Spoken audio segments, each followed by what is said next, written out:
um projeto para trabalhar com esse tipo de pleno. E ele não entendeu, ele achou muito complicado. Então ele me pediu, eu estou achando, eu falei, não precisa falar nada, está liberado. Nós sempre tivemos um relacionamento melhor possível, se você está liberado, você desenvolver seu projeto. Eu só fico, evidentemente, se você quiser também, se não desisto, com o habeas corpus que se encontra no Supremo Tribunal Federal e que deve ser julgado após a posse do ministro Joaquim Barbosa. Deve ir, talvez, para um outro relator que dará um despacho rápido. Eu acredito que seja a expedição do Alvará. Doutor Rui. Expedição do Alvará. Doutor Rui. Pois não. O senhor é advogado do Bruno já há quanto tempo? Só para saber, já para emendar uma outra pergunta. Um ano. Um ano. Desse um ano, o senhor não havia explicitado para ele a estratégia de defesa, queria colocar mais mulheres no júri. Eu até defendi essa tese aqui, mas olha, eu acho que não tem nada a ver, porque quem está ali não é a mulher, não é o homem, é o cidadão, antes de tudo. Mas o senhor já havia colocado essa tese de defesa para o Bruno, e se colocou porque só hoje ele não concordou com isso. É porque viu na prática outra coisa. O tribunal do júri é um palco de momentos inusitados. E ele assistiu determinadas coisas que talvez ele não tenha concordado. Ele não precisou rescindir comigo o nosso trato. Quando eu senti que ele já estava encabulado, eu falei, Bruno, você está liberado, Bruno. Liberado, não tem problema nenhum. Você sempre foi correto comigo, tudo certinho. Você está liberado para fazer o que você quiser. E daí para frente, eu não entrei, porque eu não entro em esquema de judiciário, eu não entro em trabalho. Eu trabalho com o meu projeto. Se atender, eu acho que quem tem que saber o que é melhor para o cliente é o advogado, é ele não. Porque se ele soubesse, ele não estava sentado no tribunal, no banco do réus, tribunal de A estratégia quem tem que definir é o advogado. Quem tem que definir a estratégia é o advogado.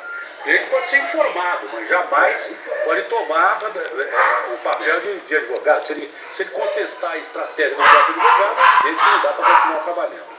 Agora uma pergunta, baseado no que o doutor Flávio Gomes disse, que tudo pode acontecer nesse julgamento. Ontem, ele achava que a situação estava favorável ao Bruno e às pessoas todas lá. Hoje, pelos depoimentos de uma delegada que falou do depoimento do menino, do primo do Bruno, alegando que durante o depoimento dele para a polícia, o interrogatório dele para a polícia, ele foi enfático em dizer que a menina foi levada por um Land Rover, pelo macarrão, pelo motorista e por ele, o garoto, até um sítio em Minas Gerais, e que viu Bola estrangulando a Elisa Samúdio com detalhes, que a língua saiu para fora, que os olhos ficaram cheios de sangue e tal.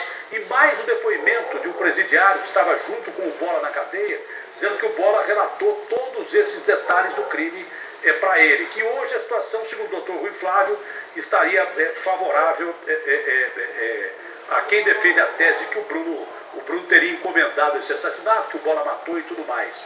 Ontem a coisa era uma, hoje a coisa era outra. O senhor acredita que o Bruno se desesperou ao ver essa situação e tenha tomado essa atitude em relação ao senhor?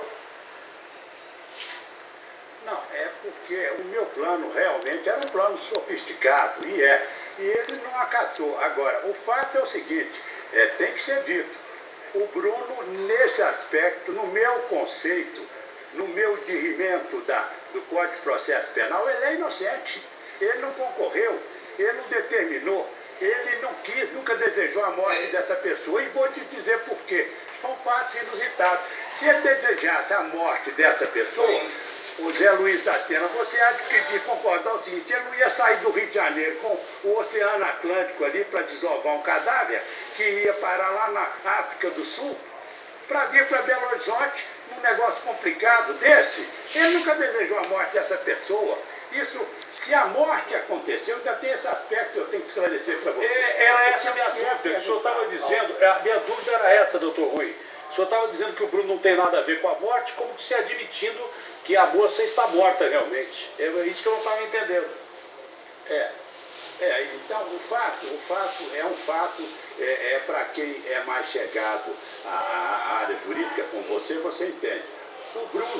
O Bruno nunca desejou. Então, a tese seria negativa de autoria. Mas ela pode ter sido morta, agora, senhor? uma preliminar intransponível. Mas ela pode ter sido Eu morta, até sempre admiti tal fato. Pela experiência que eu tenho, num caso complicado como esse, ela pode ter sido morta. Agora, te garanto que pelo Bruno, ou por ordem do Bruno, não foi. E tem os fatos relevantes a serem. Tem uma preliminar intransponível. Hoje eu tive com o Luiz Flávio no tribunal e nós conversamos a respeito. Tem uma preliminar que eu ia propor ao Conselho de Sentença intransponível. Qual seja, o Código de Processo Penal estabelece